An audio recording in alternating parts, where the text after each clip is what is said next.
Hello everyone, welcome to episode 113 of Chatting with Anthony. For today's episode, I'm going to start by saying that being thoughtful is a superpower, so to speak.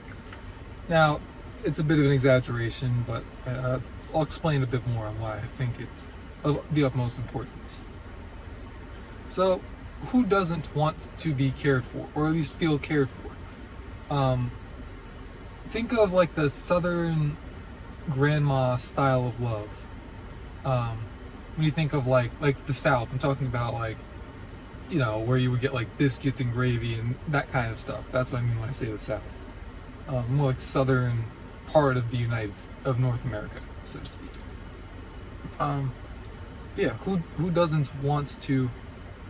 Who doesn't want that feeling of being cared for by someone like that? And I'm sure there are some people, but they're very far and few in between. The reality is, few people can give that kind of love.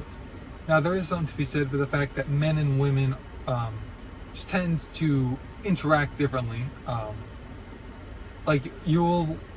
Southern grandma style of love, you'll most likely only ever get that from women, because generally speaking, men's ways of showing love is just a bit different.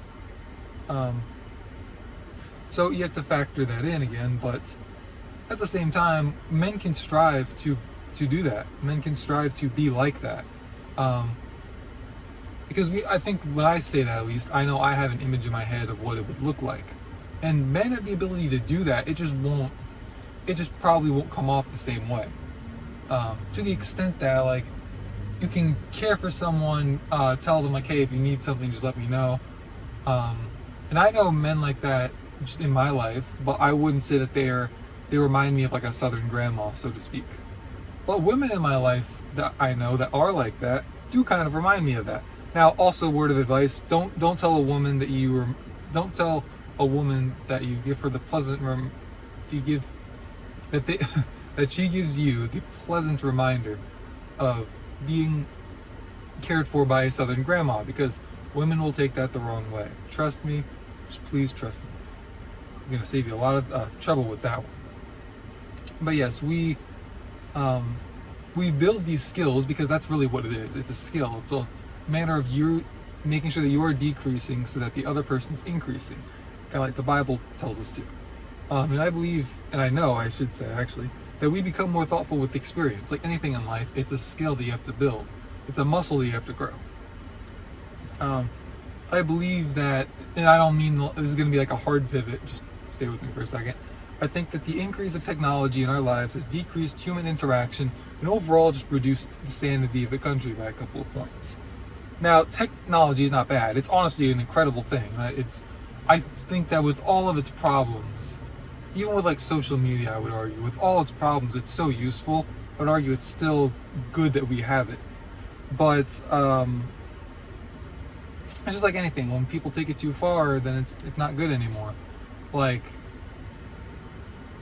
I think like people, like, you see the state of the country in terms of how expensive everything is, and I do believe that we're kind of towards that, like, as people like to say, late stage capitalism.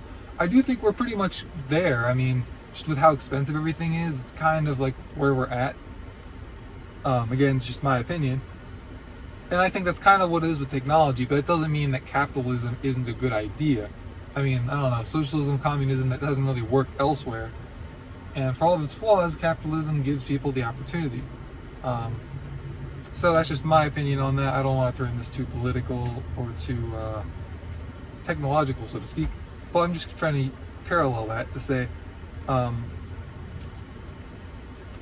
through the decrease of human interaction, we become less likely to do that.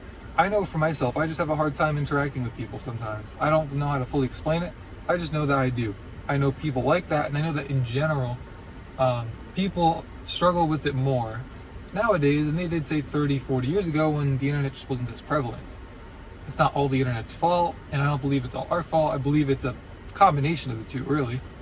And some of that is just the fact that some people just have a more, like, there are, I don't want to say disabilities, but there are, like, labels, quote unquote, that are given to certain people, and those labels are given to people who have certain traits that make it more difficult for them to interact with others. And I'm not saying that's me. I'm just saying, like, that's a real thing that's existed, and the reality is we just didn't have labels. Like, labels weren't as prevalent in the past, which is good and bad. And the good, I think, is that it didn't become like a whole thing where it's like you will put your identity in that label. But bad to the extent that you had people who were genuinely troubled and just needed some extra help, and they were basically just scolded and told that they were like bad and there was something wrong with them, when it really wasn't their fault for being that way. Anyways, I digress. So, again, I believe that on that same path, I guess you could say, tying it into capitalism, tech's popularity is so high in part due to unfulfilled social desires, due to a lack of social skills that people have. And again, people seek that Southern grandma style of love through the internet. I know Andy Mineo said it once. You want love? There's a website for that. You want just regular interaction? And I'm adding on to what Mineo said, but you want human interaction? Website for it. You want to play games? Website for it. You want food and you don't want to make it? Website for it. And these things, I think, with the part of the first one I said, these things are all good things that we have. I'm not saying that we should try and get rid of them or that they're a net negative on society, but the reality is they're here, and we should, I guess you could say, should address it as if it is right in front of us, like it is. And the reality is, like anything in life, like you have the ability to take great things and use them for good. Like God gave us, this is gonna be so weird, but it's gonna be really weird sounding, and kids, look away. God gave us, oh wait, I might get demonetized. God gave us sex. When we do it outside of marriage, that's outside of the confines, and there are consequences for that, both spiritual, physical, etc. But it's an overall good thing, and when you use it in the way God intended it, then it's a good thing. Like, I don't know if I'd say God gave us sports. I mean, God allowed us to create sports, but we have sports, right? It's not necessarily, it's a good thing to have. It's a good way to bond with people. That being said, I love football, and it's easy for me to just sit down on Sundays and just watch it all day. It's not healthy to sit there and watch 7 hours of commercial-free football, so to speak. If you know, you know. But, like, essentially take what God has given us and what God has allowed us to create and use it accordingly. When it comes to the internet and not so appropriate stuff, just stay away from it altogether. It's not good. There is no holy purpose for that. Stay away from it. But with like YouTube, there is good stuff on there. There is good biblical content that can allow me and you to grow spiritually. Watch that. I hope that my content also falls into that category. This video isn't really super spiritual in any way. I don't know why super spiritual sounds kind of weird.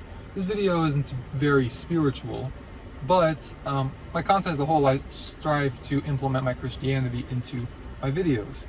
And so I hope that is prevalent. Anyways, that's all I have for this episode. Thank you guys for watching. Stay safe. God bless. I will see you bozos in the next